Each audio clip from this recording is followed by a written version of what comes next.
እህቴ ነብዩ ሰለላሁ ዐለይሂ ወሰለም ሂጃብን አዘውሻል። ነብዩን ተወጂ አይደል? ነብዩን ታፈቅሪ አይደል? አዎ ሂጃብሽ ላይ ጠንካራ ሁኚ።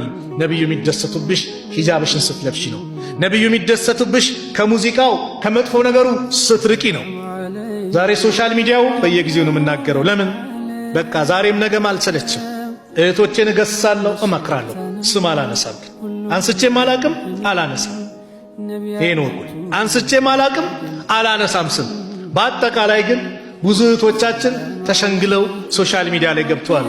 ከሙዚቃው ጋር ወደዚህ ወደዛ ይላሉ። እዚህ ጋር ላይክ፣ ሼር፣ ፎሎ ይላል። ወደ ጀሃነም ሊነዳት ማለት ነው። ከመጥፎ ነገር ላይ እንድትታቀብ አይፈልግማ።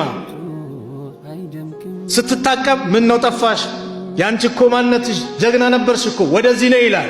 የሸይጣን ተጣሪ ስላለ እህቴ እየሸነገሉሽ ነው። ወደ አላህ ተመለሽ። የነብዩ ውዴታ በዚህ ዘመን ረሱል አለይሂ ሰላቱ ወሰላም አጠገባችን ቢሆኑ ሐሌን ይወዱታል፣ ባህሬን ይወዱታል።